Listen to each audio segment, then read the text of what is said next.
mag-secret file, ay ilike mo muna ang video na to at mag-subscribe na sa aming YouTube channel. Don't forget to click the notification bell para hindi ka nahuhuli sa latest episode ng DJ Rocky's Secret Files.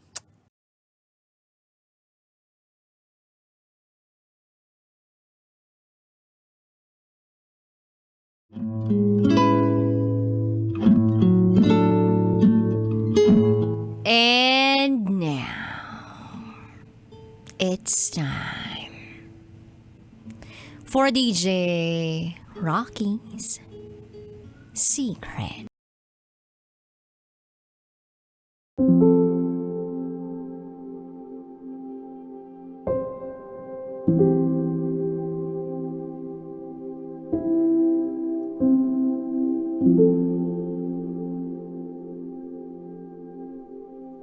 Hanggang ngayon, pinapaasa ko pa rin ang sarili ko sa napaka-imposibleng bagay na mangyari.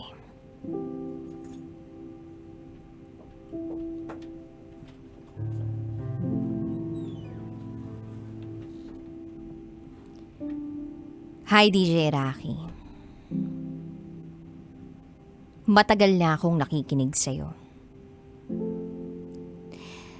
Way back 2018 pa. Madalas akong makinig at manood ng programa mo. Sa katunayan, ang first tattoo ko, brother mo ang gumawa.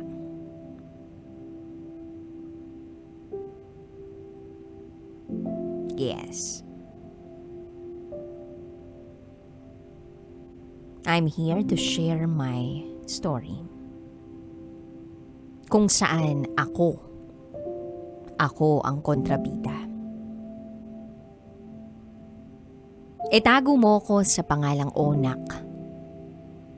At ito, ang aking secret file.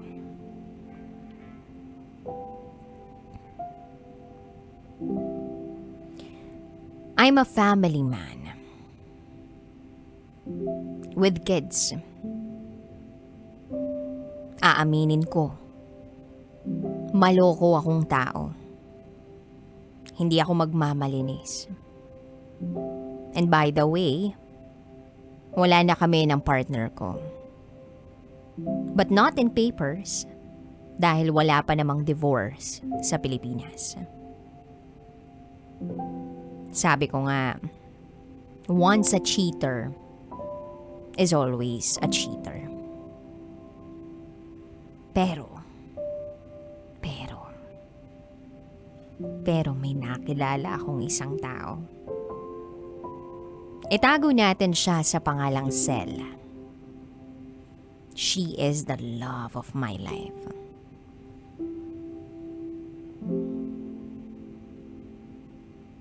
Almost decade na rin kaming magkasama sa isang business venture. Pero this pandemic lang kami nagkalapit. Hindi kami aksidenteng nagkalapit. Actually, pinilit ko talaga. At ginawan ng maraming paraan. Para lang magkalapit kami. O magkalapit kami. Sabi nga nila, 'di ba? Kapag ginusto mo, gagawin mo ang lahat. Umabot na kami sa punto na halos 3 times a week kaming lumalabas. As a friend, nagdadrive ako from Manila to Pampanga, balikan, para lang abalahin siya. At para lang makuha ang kagustuhan kong makasama siya.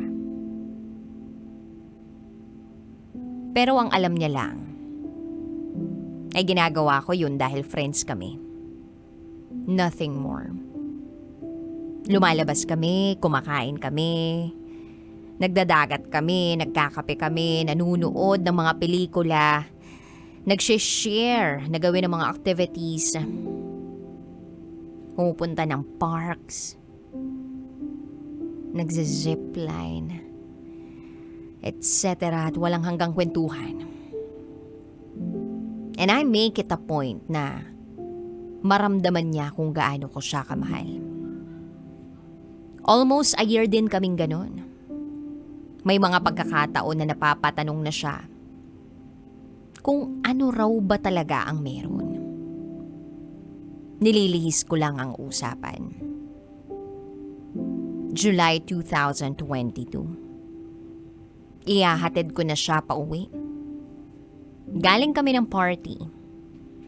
Umamin na ako ng feelings ko. Inamin ko na lahat sa kanya. Sinabi ko rin na ako yung mystery guy na nagpapadala sa kanya ng bulaklak every birthday niya at Valentine's Day since 2020. Nagulat lang din ako dahil alam pala niya na ako ang nagpapadala. Matagal na rin naman niyang alam ang feelings ko sa kanya. Hinihintay niya lang daw ako na magsabi. Pero ang sabi ko sa kanya, mahal na mahal kita, Sel. Hindi ako humihingi ng sagot. Hindi ako ihingi ng kahit na anong kapalit sa lahat ng ipinakita ko sa'yo. Hayaan mo lang akong mahalin ka. Hayaan mo lang akong pagsilbihan kita. Mahal na mahal kita. Gustong gusto kitang i-pursue. Gusto kita, Sel. Pero hindi mo ko deserve. Hindi mo deserve yung tulad ko na may sabit. You deserve better.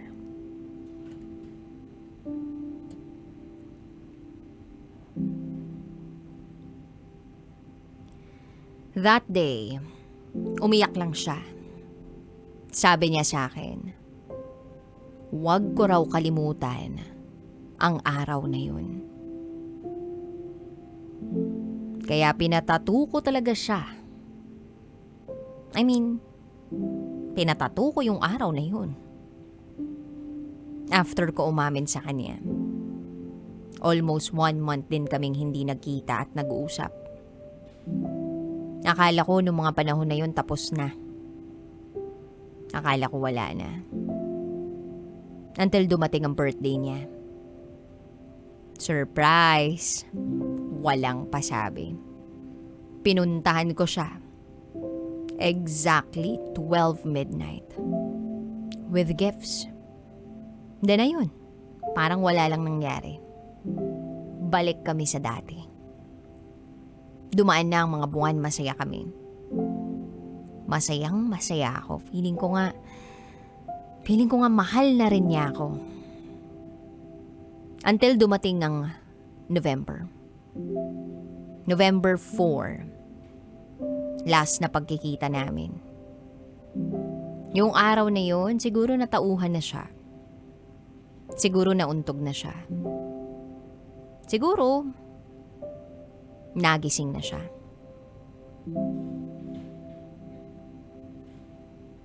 November 4, 2022.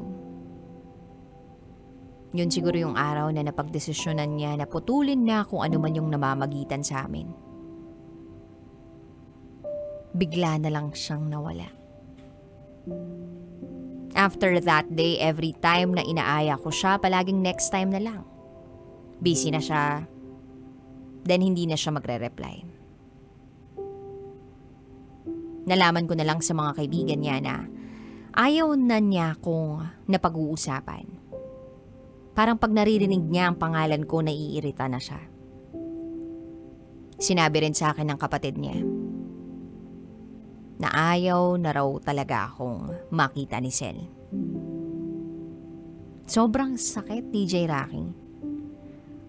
Hanggang ngayon, wala pa rin binabawas ang sakit. Alam ko naman na sa una pa lang mali na ang lahat. Alam ko naman na sa una pa lang mali na ako. Alam ko naman na sa una pa lang masasaktan ko lang siya. Pero ang hindi ko lang inaasahan, ganito pala kasakit. Ganito pala kahirap. Pero alam ko rin na kung ano man ang sakit at hirap na nararamdaman ko ngayon, kulang pa itong kabayaran sa pang-aabala at gulong ibinigay ko sa kanya. DJ Rocky, gusto ko lang iklaro na ako lang ang may mali dito. Sobrang buti niyang tao. Sobrang pure ng puso niya. Tinuring niya akong totoong kaibigan, pamilya. Binigyan ko lang talaga ng mali siya. Nag-take advantage lang ako. DJ Rocky, simula nung nawala siya, alam mo yung pakiramdam na para kang naliligaw. Yung pakiramdam na hindi mo ma-explika yung kalungkutan na nararamdaman mo. Yung parang nawalan ka ng emosyon sa maraming bagay. Yung kahit anong gawin mo o kahit saan ka magpunta, hirap kang sumaya. Yung gabi-gabi na lang naiiyak ka. Hanggang ngayon, DJ Rocky, hanggang ngayon. Pinapaasa ko pa rin yung sarili ko sa napaka-imposibleng bagay na mangyari.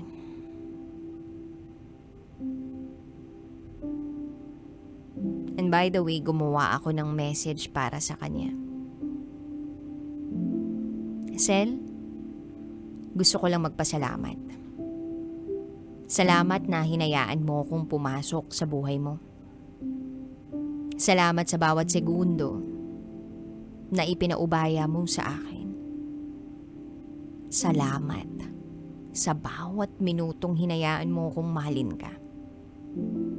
Salamat sa bawat oras na iginugol mo sa akin. Salamat sa bawat panahon na binigay mo upang makabuo tayo ng mga alaala. Mga alaalang aking daladala. Daladala sa mga araw na darating na hindi kita kapiling. Mga alaalang naging kalasag ko sa kalungkutan at pangungulilang unti-unting lumalamon sa akin. Mga alaalang naging pahinga ko sa araw-araw na pakikipaglaban sa buhay. Maraming salamat sa lahat ng alaalang pinagkaloob mo sa akin. Hindi man na kita makasama. Hindi man na kita makausap. Hindi man na ako mabigyan ng pagkakataong makita ka.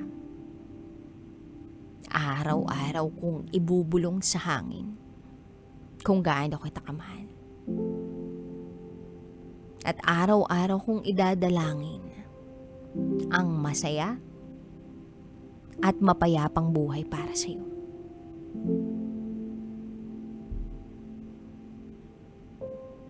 Hanggang dito na lang, DJ Rocky. Muli, ako si Onak. At ito ang aking secret vow.